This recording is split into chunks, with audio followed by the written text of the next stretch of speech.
Ta fille n'est pas invitée à mon anniversaire, a déclaré ma mère pendant le dîner de famille.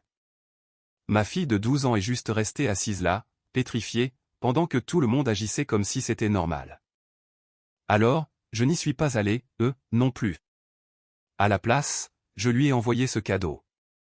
Elle l'a ouvert et a blêmi. Papa a chuchoté, qu'est-ce que tu as fait? Ce qu'il y a avec les dîners de famille, c'est qu'ils ne sont jamais de simples dîners. Ce sont des auditions. Ce sont des négociations. C'est un projet de groupe, où une seule personne fait tout le travail, où 3 personnes s'en attribuent le mérite, et où quelqu'un, inévitablement, renverse quelque chose qui tâchera pour toujours. Nous étions chez mes parents, 3 jours avant le grand anniversaire de maman. Le grand. Celui qui s'accompagne de phrases dramatiques, comme « étape importante » et « célébration de la vie », ou encore « je n'arrive pas à croire que tu me fasses ça pour mon anniversaire », même si ce n'est pas encore le jour de son anniversaire. La table à manger avait l'air d'avoir été mise en scène par un magazine, qui s'appellerait Les gens qui n'ont jamais rencontré d'enfants. Des bougies, des serviettes en tissu, et un centre de table qui n'était absolument pas fait pour survivre à une réunion de famille. Maman était assise en bout de table, comme une reine à qui l'on aurait dit que son royaume était douillet. Papa rôdait autour, avec l'énergie d'un homme qui essaie de maintenir la paix, en se fondant dans le papier peint.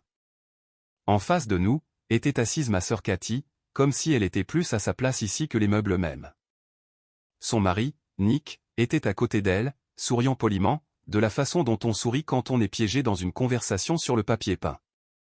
Leurs enfants étaient avachis autour de la table, d'une manière qui laissait penser qu'ils n'avaient jamais entendu le mot « posture ». Et honnêtement, tant mieux pour eux. Elliot, l'aîné, avait 13 ans, et possédait déjà cette capacité d'adolescent, à avoir l'air à la fois ennuyé et insulté, en même temps. Ruby, 9 ans, avait des yeux brillants, et l'habitude de tout écouter. Nico, 5 ans, créait ce genre de chaos silencieux que les adultes sous-estiment toujours, jusqu'au moment où ils réalisent qu'il manque quelque chose. Et que c'est important. Mon mari, Ben, était assis à côté de moi, calme, comme toujours. Ben est le genre d'homme qui pense qu'il existe une issue pacifique, pour la plupart des situations. Il croit aux grandes respirations, et à la communication douce. Moi, je crois aux preuves. Maman parlait de la fête. Bien sûr qu'elle en parlait. Le lieu est parfait, a-t-elle dit, en se penchant en arrière, comme si l'endroit avait été choisi par un comité d'experts, et non par elle, en regardant des photos en ligne, jusqu'à ce qu'elle en trouve une qui corresponde à son imagination. Le gâteau sera élégant. Rien de ces bêtises enfantines. Cathy a ri, maman, c'est ton anniversaire. Tu peux avoir tout ce que tu veux. J'ai mâché ma nourriture, et j'ai essayé de rester neutre. La neutralité est une compétence que j'ai apprise très tôt. C'est comme s'asseoir sur une chaise à laquelle il manque un pied, tout en faisant semblant d'être à l'aise. Sienna, ma fille, était assise en face de moi. 12 ans, un cœur tendre, observatrice, le genre d'enfant qui remarque quand les adultes font semblant. Elle avait été silencieuse pendant tout le dîner, picorant sa nourriture, comme le font les enfants quand ils ont à la fois faim, et qu'ils ne sont pas sûrs qu'il soit prudent d'être joyeux. Puis, maman a mentionné les décorations et le code vestimentaire, et Sienna s'est finalement animée. Elle s'est penchée un peu en avant, et a demandé « Que devrais-je porter ?» C'était innocent, et même doux. Le genre de question qui dit « Je veux en faire partie. Je veux me présenter correctement. Dites-moi quelles sont les règles. » Je lui ai souri. « Quelque chose dans lequel tu te sens bien, ai-je dit.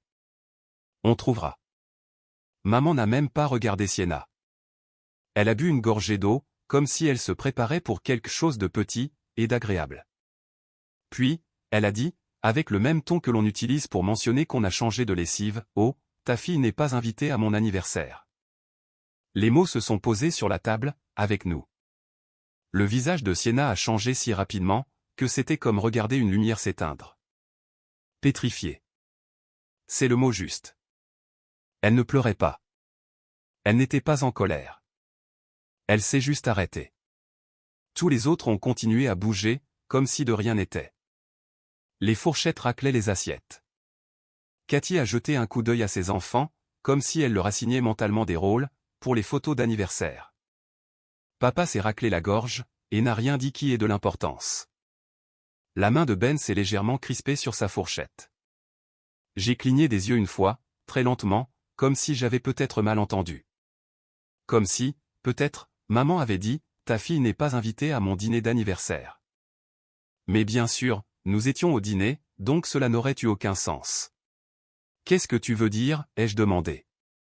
Ma voix semblait trop calme, ce qui est toujours le signe que je suis sur le point de devenir déraisonnable. Maman a souri. Pas un vrai sourire, mais le genre qui a sa place sur une carte de vœux. J'ai juste pensé que ça devrait être réservé aux adultes, a-t-elle dit. C'est ma journée spéciale. Elle ne sera pas à sa place. Sienna fixait son assiette. Elle ne bougeait pas. Elle ne parlait pas. Réservé aux adultes. J'ai jeté un coup d'œil de l'autre côté de la table. Alors, ai-je dit prudemment, les enfants de Cathy ne viennent pas non plus. Maman a agité la main, comme si j'étais ridicule. Oh, non. Nous avons dû faire une exception pour eux. Les sourcils de Cathy se sont levés, d'une manière qui disait, oui, évidemment. Pourquoi, ai-je demandé. Maman a penché la tête, tu comprendras. Ils sont différents. Différents. Le mot que les gens utilisent, quand ils ne veulent pas dire « favoriser » à voix haute. Donc, la règle est réservée aux adultes, ai-je dit, mais il y a des exceptions. Maman a hoché la tête, satisfaite, comme si elle avait expliqué un problème de mathématiques compliqué. Et Sienna n'est pas une exception, ai-je ajouté. Maman a soupiré, Nora, n'en fais pas toute une histoire. Toute une histoire, vraiment? Sienna fixait son assiette, comme si le fait de la regarder fixement pouvait changer la conversation. J'ai regardé autour de la table. Papa fuyait mon regard. Nick fixait son eau, comme si elle contenait le sens de la vie. Ben restait silencieux, parce que Ben ne défie pas mes parents devant mes parents. Il a beaucoup de qualités, mais il n'est pas imprudent. Cathy a dit, ce n'est qu'une fête, Nora. Qu'une fête. Sienna était simplement assise là, en silence. Elle n'a pas protesté.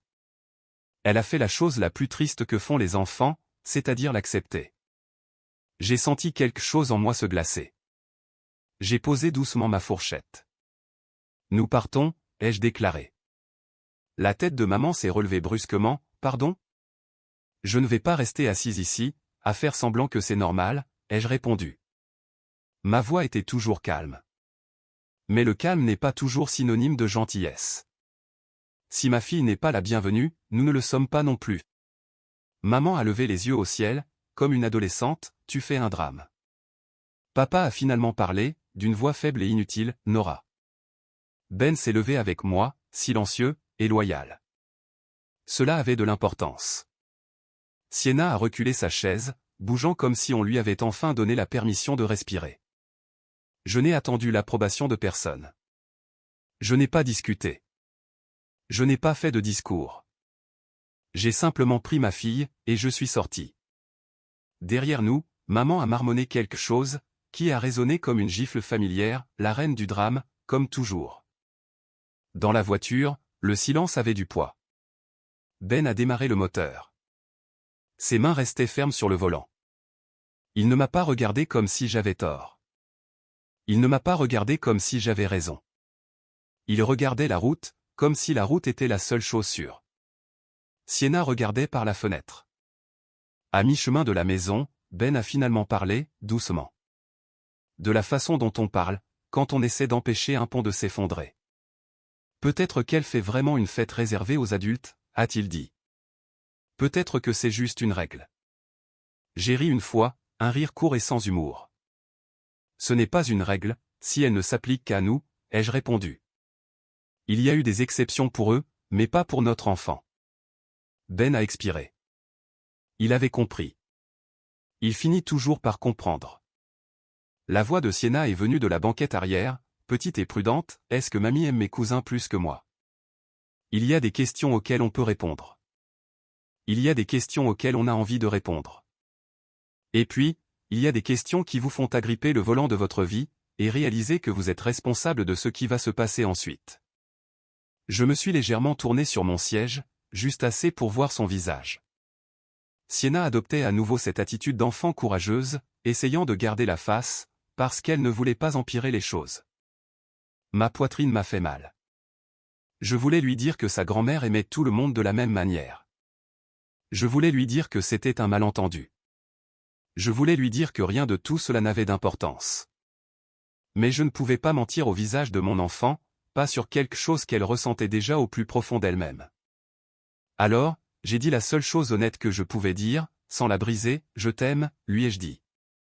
Et je ne laisserai jamais personne te faire sentir que tu n'as pas ta place. Sienna a hoché la tête, comme si elle avait attendu exactement cette phrase. Quand nous sommes rentrés à la maison, je l'ai mise au lit plus tôt que d'habitude. Non pas parce qu'elle était fatiguée, mais parce que cette journée lui avait pris quelque chose. Ensuite, je me suis assise dans ma cuisine, fixant le vide, pendant que la colère se transformait en quelque chose de plus tranchant. L'anniversaire de maman était dans 3 jours. Je n'irai pas, mais je n'allais pas non plus l'ignorer. Au lieu de cela, je lui ai envoyé un cadeau, et quand elle l'a ouvert, elle est devenue pâle. Papa a chuchoté, que as-tu fait? Les gens aiment dire, elle est juste comme ça, en parlant des mères comme la mienne. C'est généralement dit avec un haussement d'épaule, comme si un défaut de personnalité était une loi de la nature, impossible à changer. Comme si le favoritisme était comparable à la météo. Mais j'ai grandi dans cette maison. Je connais la différence entre une tempête, et quelqu'un qui choisit délibérément qui va être mouillé. Cathy a 2 ans de moins que moi. 2 ans. C'est l'écart entre je peux me verser mes propres céréales, et je vais quand même me verser mes céréales et m'en plaindre. Mais dans notre famille, ces 2 années étaient traitées comme une génération entière, chaque fois que c'était pratique. Quand j'avais 9 ans, Cathy en avait 7, ce qui signifiait qu'elle n'était qu'un bébé. Quand j'avais 13 ans, Cathy en avait 11, ce qui signifiait qu'elle était trop sensible. Quand j'avais 16 ans, Cathy en avait 14, ce qui signifiait ne sois pas dur avec elle. Et quand je suis devenu adulte, cela signifiait, tu peux gérer la situation. Il y a toujours eu une règle, dans mon enfance. Les règles étaient l'outil préféré de maman. Elles semblaient justes, de l'extérieur. Elles paraissaient raisonnables. Elles lui donnaient le confort d'avoir raison. Le seul problème, c'était que les règles s'appliquaient principalement à moi. L'un des exemples les plus clairs s'est produit lors de la fête du 8e anniversaire de Cathy. Maman avait scotché une pancarte écrite à la main, près de la porte du salon. Rien d'extravagant, juste assez autoritaire pour mettre fin aux disputes.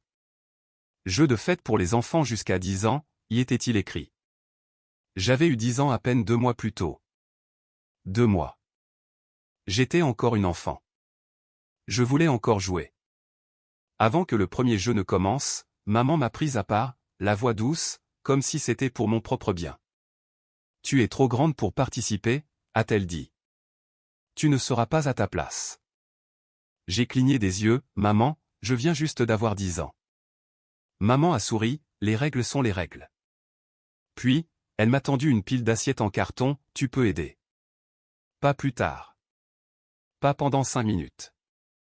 Aider. Alors, j'ai travaillé à la fête. Les ballons, les boissons, essuyer les tâches, pendant que les enfants jouaient. Et puis, j'ai vu Marc et Tessa, dans le cercle de jeu. Marc avait 11 ans. Tessa avait 10 ans et demi, elle était déjà plus grande que la plupart des garçons. C'étaient les enfants de Linda, l'amie de maman. Invités, inclus, riant comme si la pancarte ne s'appliquait pas à eux. J'ai regardé la pancarte, puis je les ai regardés, essayant de comprendre ce qui m'avait échappé. Je me suis penché et j'ai chuchoté, ne sont-ils pas plus âgés que la limite d'âge? Maman n'a même pas hésité, oh, ce sont des cas particuliers. Des cas particuliers? Bien sûr. Je les ai regardés jouer. Je les ai regardés être inclus, et j'ai réalisé quelque chose de petit, et de tranchant. Les règles étaient les règles, jusqu'à ce qu'elles décident qu'elles ne l'étaient plus. Ce schéma ne s'est pas arrêté aux fêtes d'anniversaire. Il a évolué avec nous. Quand j'obtenais une récompense scolaire, maman soupirait et disait, nous ne pouvons pas tous y aller. C'est trop. N'en fais pas toute une histoire. Mais quand Cathy avait un événement similaire, soudainement, les emplois du temps se libéraient par magie. Soudainement, il y avait des photos, des dîners spéciaux, et des parents étaient invités. J'ai appris à célébrer discrètement. J'ai appris à garder mon excitation à l'intérieur de moi-même. J'ai appris à avoir l'air reconnaissante, pour des miettes. Au moment où je suis devenue mère, je me suis dit que j'avais surmonté tout ça. Puis Cathy a eu des enfants, et j'ai réalisé que tout le système avait simplement trouvé de nouveaux acteurs. Cathy et Nick ont eu 3 enfants, Elliot, Ruby, et Nico. Ben et moi en avons eu une, Sienna. Sienna est brillante, et drôle, et gentille, d'une manière qui vous donne envie d'être une meilleure personne à ses côtés. Elle est aussi le genre d'enfant qui ressent les choses profondément, même quand elle ne le montre pas. Lors des réunions de famille, les cousins étaient traités comme un ensemble. Les petits-enfants par défaut, ceux qui avaient leur place. Elliot, Ruby, et Nico avaient droit à des soirées cinéma, à des sorties, et à des soirées pyjama. Parfois, Sienna était incluse, parfois. Et quand elle l'était, on avait souvent l'impression qu'elle visitait le monde de quelqu'un d'autre, comme si elle était une invitée, dans sa propre famille. Si je demandais pourquoi elle n'était pas invitée, maman répondait, ce sont des frères et sœurs. Bien sûr, ils font des choses ensemble. Comme si le fait que Sienna soit une cousine signifiait, automatiquement, qu'elle était moins connectée. Comme si le fait que ma fille soit ma fille signifiait qu'elle était, d'une certaine manière, optionnelle. Sienna ne se plaignait jamais ouvertement. Elle faisait semblant de s'en moquer. Mais je ne faisais pas semblant. Je l'observais rentrer à la maison plus silencieuse. Je l'observais hésiter, avant de demander si elle était invitée. Je l'ai vue apprendre à s'attendre à moi. Puis, l'argent est entré en jeu. À un moment donné, mes parents ont commencé à avoir besoin d'aide. Ça a commencé de manière classique. Une facture, une réparation, un mois difficile. Maman a présenté ça comme une question d'équité. Vous contribuez toutes les deux à parts égales, a-t-elle dit, en parlant de Cathy et moi. C'est tout à fait juste. Alors, j'ai accepté, parce que j'avais été conditionné à être raisonnable. Puis, l'exception est arrivée, pile à l'heure prévue. Cathy ne pouvait pas contribuer à parts égales, parce qu'elle avait 3 enfants. L'argent se faisait rare. La vie était dure. Maman disait ça, comme si c'était la loi de la gravité. Et moi? J'avais une seule enfant, ce qui signifiait, apparemment, que j'avais un excédent. Sans que personne ne le nomme jamais, les chiffres ont changé. La part de Cathy a diminué. La mienne a augmenté. Et finalement, je couvrais la plus grande partie. Ensuite, l'hypothèque de mes parents est devenue un problème. Maman a juré que c'était temporaire, juste le temps qu'ils se remettent sur pied, alors j'ai accepté d'en payer la moitié. Cette moitié temporaire a duré 5 ans. Et quand l'anniversaire marquant de maman s'est approché, ils ont ouvert un compte commun, pour les dépenses de la fête. Communautaire, juste, pratique. La majeure partie de l'argent qui s'y trouvait était la mienne. Cathy et maman ont tout planifié, tout choisi, tout réservé, et elles ont utilisé la carte liée à ce compte, comme si elle était simplement là pour elles. Comme si mon rôle était de financer, et non d'être de la famille. Je continuais à me dire que ça ne valait pas la peine de se battre. Puis, Sienna a demandé ce qu'elle devait porter, et maman lui a dit qu'elle n'était pas invitée. C'est là que j'ai arrêté de chercher des excuses. C'est à ce moment-là que j'ai décidé que ce schéma s'arrêtait ici. Le lendemain matin du dîner de famille, je me suis réveillé avec une sensation étrange. La paix. Pas le genre de paix douce. Pas le genre de paix tendre. Le genre de paix qui survient quand vous décidez enfin quelque chose, et que les disputes mentales interminables s'arrêtent. Ben préparait le café. Il m'a jeté un regard, comme il le fait toujours, quand il sait que quelque chose se prépare. Je l'ai dit simplement, nous n'irons pas. Il s'est arrêté, pas aller où? À l'anniversaire de ma mère, ai-je répondu. Aucun de nous. Ben n'a pas protesté. Pas tout de suite. Il a posé la tasse lentement, comme si elle risquait de fissurer le plan de travail, s'il bougeait trop vite. Tu es sûr, a-t-il demandé. C'est le grand anniversaire de ta mère. J'ai hoché la tête, si Sienna n'est pas la bienvenue, nous ne le sommes pas non plus. Sienna est entrée en se frottant les yeux, les cheveux en bataille, portant encore la tristesse de la veille dans sa façon de bouger. Je lui ai dit, nous n'irons pas. Ses épaules sont retombées, comme si elle avait retenu sa respiration pendant 24 heures. Oh, a-t-elle dit doucement, puis d'une voix encore plus faible, d'accord. le soulagement s'exprime différemment chez les enfants. Ça ne ressemble pas toujours à de la joie. Parfois, c'est juste comme si votre corps se relâchait enfin. Je l'ai regardé, et j'ai senti ma détermination se durcir. Ensuite, j'ai ouvert mon application bancaire. Je n'ai pas pleuré. Je n'ai pas tempêté. Je n'ai pas rédigé de discours imaginaires. J'ai agi. Premièrement, le virement permanent intitulé aide hypothèque. 950 € par mois. Annulé. Deuxièmement, le soutien familial, 300 € par mois. Annulé. Troisièmement, la participation aux factures d'énergie, 120 € par mois. Annulé. Clic. Clic. Clic. C'était presque ridicule, tellement c'était facile. 5 ans de pression et d'obligation, des faits en 30 secondes, et une simple empreinte biométrique. J'ai fixé l'écran un moment, et j'ai pensé, c'est pour ça qu'ils aimaient cet arrangement. Ça ne nécessitait rien de leur part, à part ma docilité. Ensuite, je me suis occupé du compte pour la fête.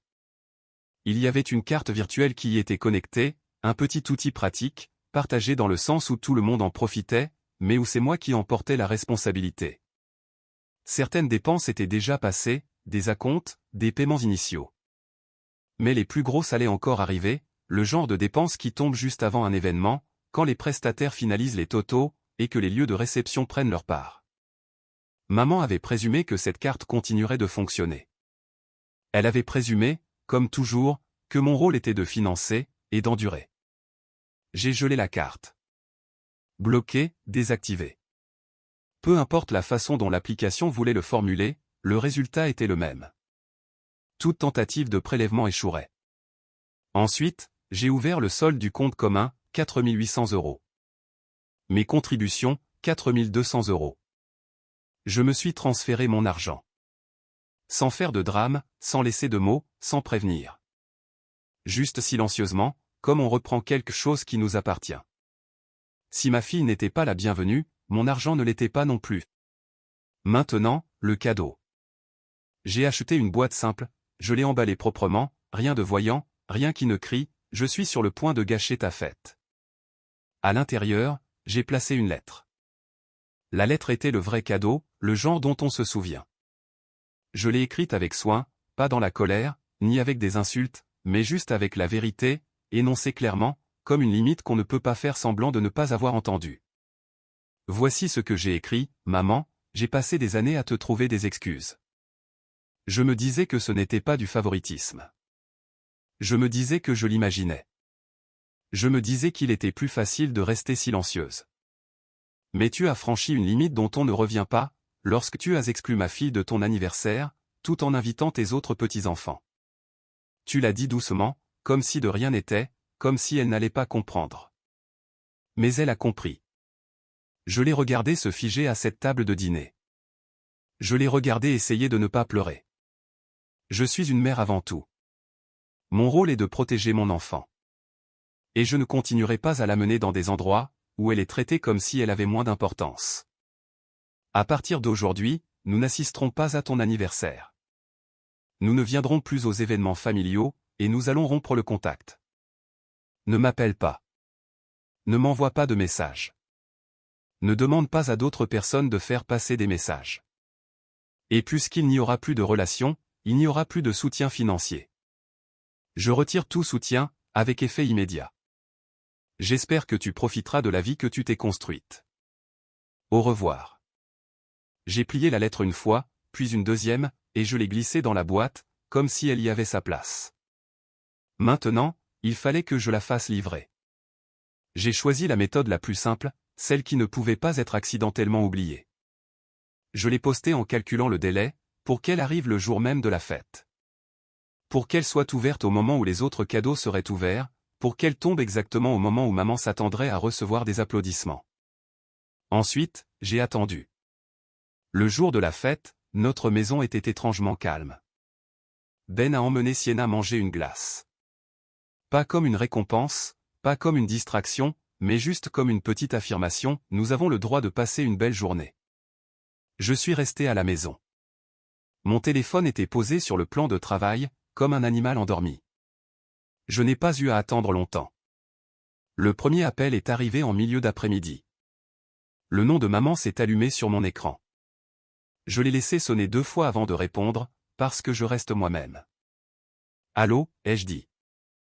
Sa voix a explosé du haut-parleur. Comment oses-tu, a-t-elle crié. Comment oses-tu me faire ça, le jour de mon anniversaire?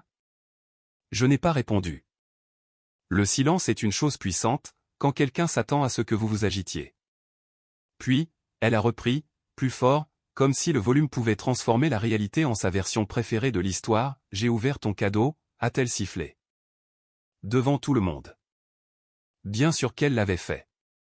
Elle avait probablement souri, l'avait tenu en l'air, et avait fait un petit discours sur le fait que sa fille ne pouvait pas venir, mais qu'elle l'aimait quand même. Elle s'était probablement attendue à quelque chose de sentimental, quelque chose qui lui donnerait l'air d'être chérie. À la place, elle a eu ma lettre. En fond sonore, j'entendais des voix, des invités, du mouvement, un tintement de verre, puis, plus bas, près du téléphone, la voix de papa. Qu'est-ce que tu as fait? Cela ne m'était pas adressé. C'était adressé à elle, comme s'il fixait la zone d'impact de l'explosion, en essayant d'en identifier la source. Maman a continué, indignée, tu m'as embarrassé. Tu m'as humilié devant mes invités. Je ne l'ai pas lu à voix haute, ai-je dit calmement. Elle a émis un son, qui aurait pu être un halètement, ou un grognement. Puis, quelque chose a changé, sa fureur s'est mêlée à la panique. Et c'est quoi ces bêtises à propos de l'argent, a-t-elle lancé. Les prestataires appellent. La carte ne fonctionne pas. Le compte est vide. Qu'est-ce que tu as fait? Je me suis appuyé contre le plan de travail. Ma voix est restée ferme, j'ai retiré mon soutien financier, ai-je dit. Avec effet immédiat.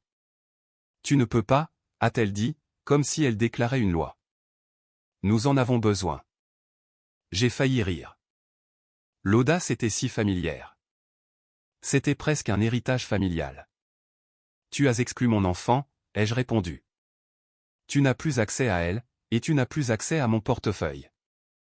Maman a balbutié, c'était réservé aux adultes. Et pourtant, Elliot, et Ruby, et Nico sont là, ai-je dit. Intéressante règle. Elle a essayé de parler plus fort que moi, ils sont différents. C'est la famille. J'ai senti ma mâchoire se crisper. Sienna est de la famille, ai-je dit. Ou du moins, elle était censée l'être. La voix de papa à nouveau, basse, urgente, Nora.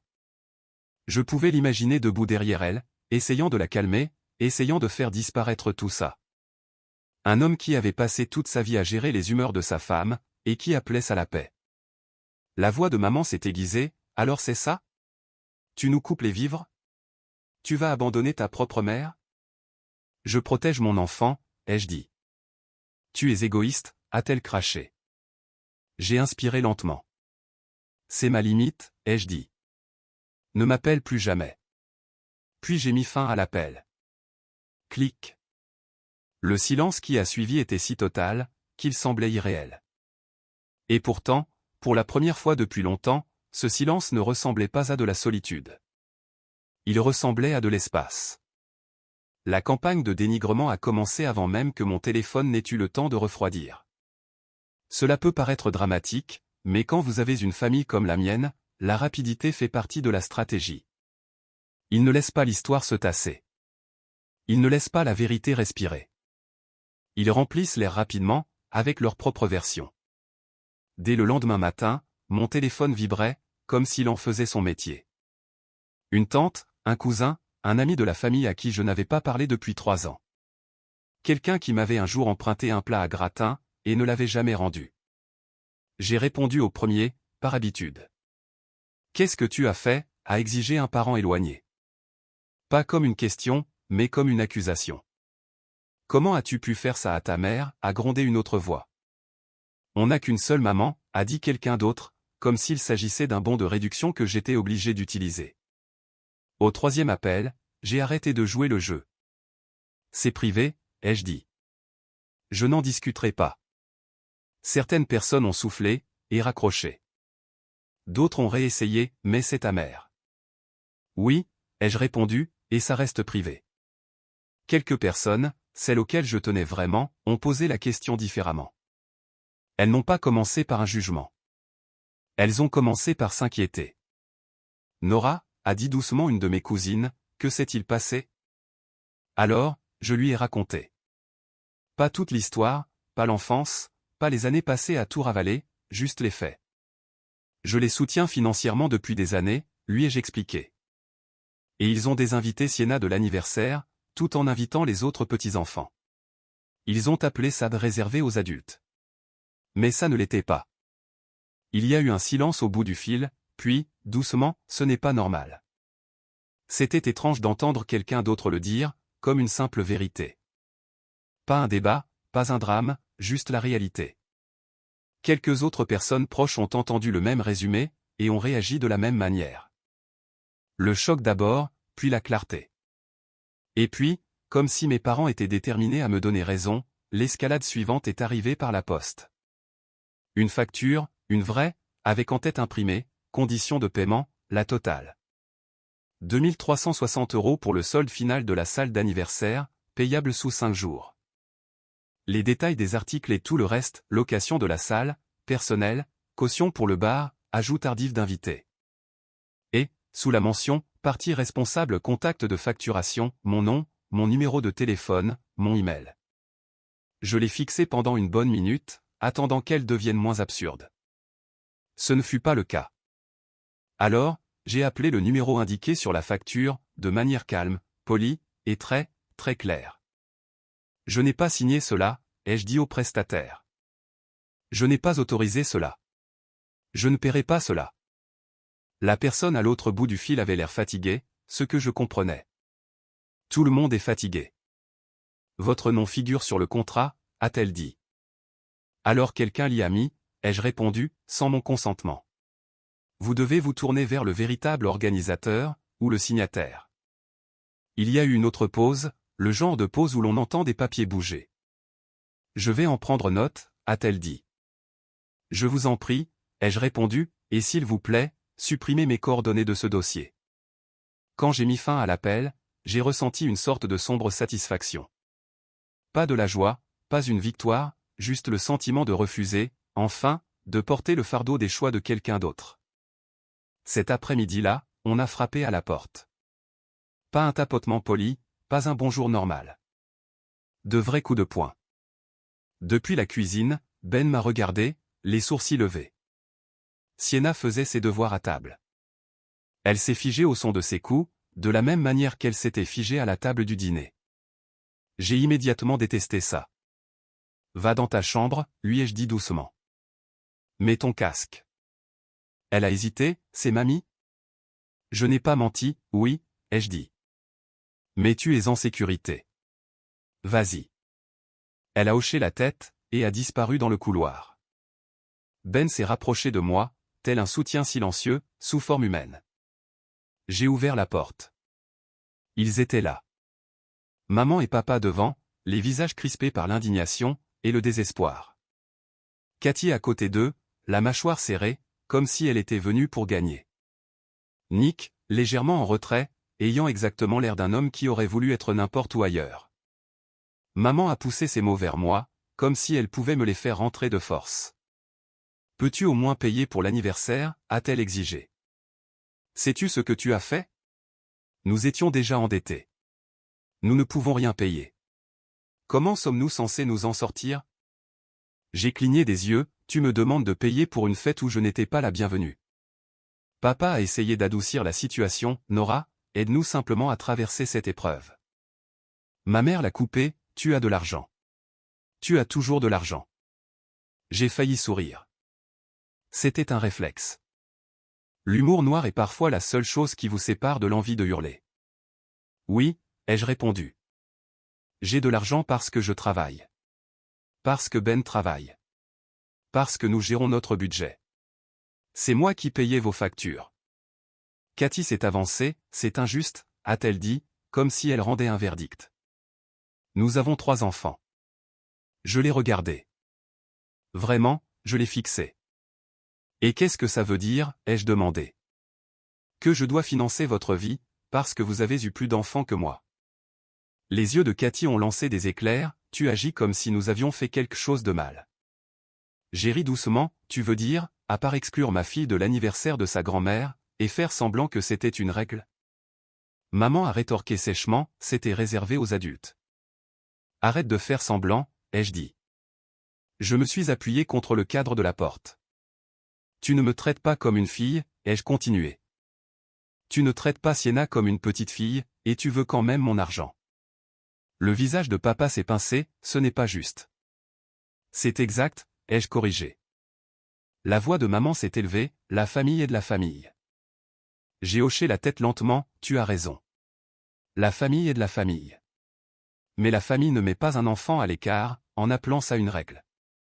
Je sors du rôle que vous m'avez assigné. Celui où je paie, et où je souris, pendant que mon enfant est traité comme si elle était optionnelle.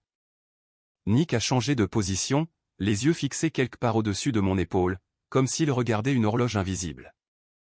Maman s'est à nouveau avancée, alors, tu le fais vraiment? Tu nous coupes vraiment les vivres?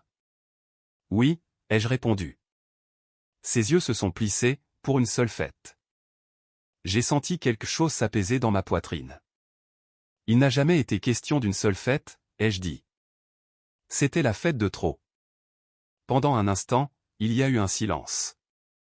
Pas de la paix, pas de la compréhension, juste la pause qui se produit, quand quelqu'un réalise que son moyen de pression habituel a disparu. Les épaules de papa se sont légèrement affaissées, comme s'il pouvait enfin voir la situation clairement, et qu'il la détestait. Cathy avait l'air furieuse, mais il y avait aussi autre chose chez elle. De la peur, peut-être. La peur d'être la prochaine sur la liste, pour porter le fardeau. Maman m'a dévisagé, comme si j'étais une étrangère. Puis, elle a fait ce qu'elle faisait toujours quand elle ne gagnait pas. Elle s'est détournée. C'est incroyable, a-t-elle craché. Après tout ce que nous avons fait pour toi. La main de Ben a frôlé mon dos, un rappel silencieux, tu n'es pas seul. Je les ai regardés descendre du Porsche, un par un. Maman en premier, aussi dramatique que jamais.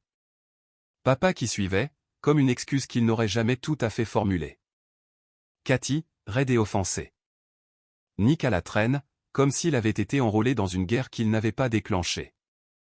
Quand ils ont atteint l'allée, maman s'est retournée, tu vas le regretter, a-t-elle dit. Je n'ai pas répondu. J'ai fermé la porte.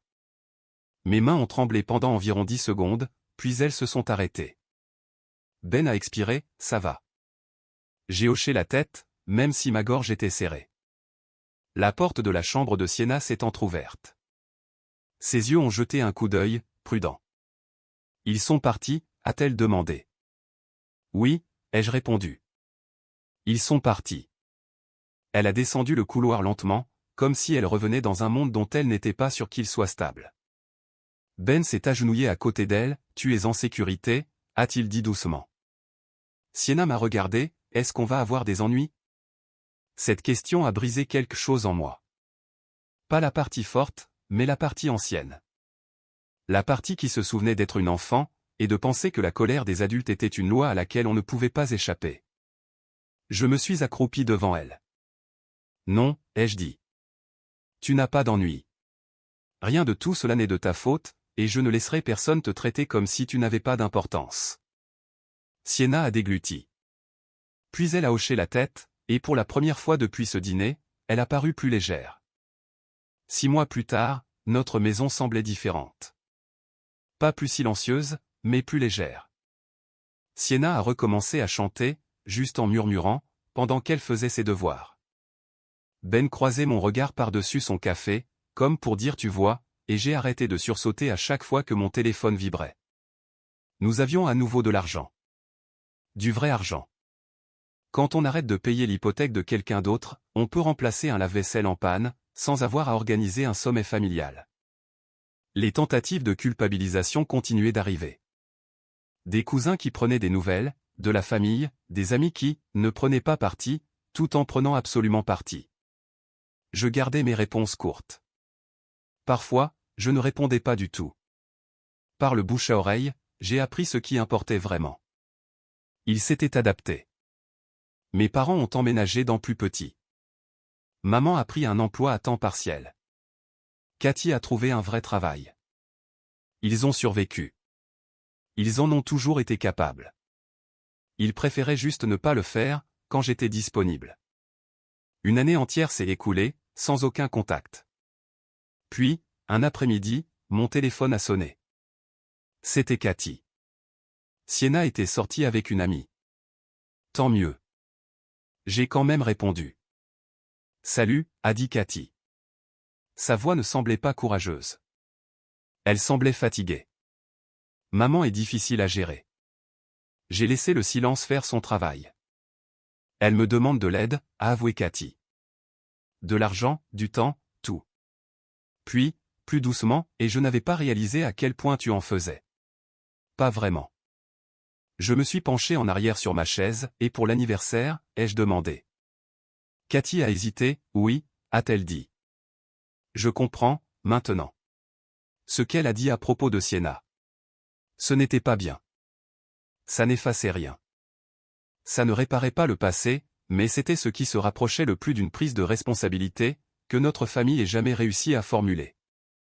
Je n'appelle pas pour t'entraîner à nouveau là-dedans, a-t-elle ajouté rapidement. Je voulais juste que tu le saches. D'accord, ai-je répondu, et pour une fois, c'était suffisant. Quand j'ai raccroché, Ben a tourné la tête vers moi, comment te sens-tu? Je n'ai pas eu besoin de réfléchir. Stable, ai-je dit, parce que ma maison était calme, que ma fille était en sécurité, et que ma vie ne dépendait plus du besoin de gagner l'amour de personne, qu'il a traité comme une exception. C'était ça la récompense. C'était ça, l'essentiel. Pensez-vous que les grands-parents en valent la peine, s'ils traitent un enfant comme une exception? Resteriez-vous sans contact, ou autoriseriez-vous le contact, uniquement avec des règles strictes? Dites-le moi dans les commentaires, et abonnez-vous pour plus d'histoires.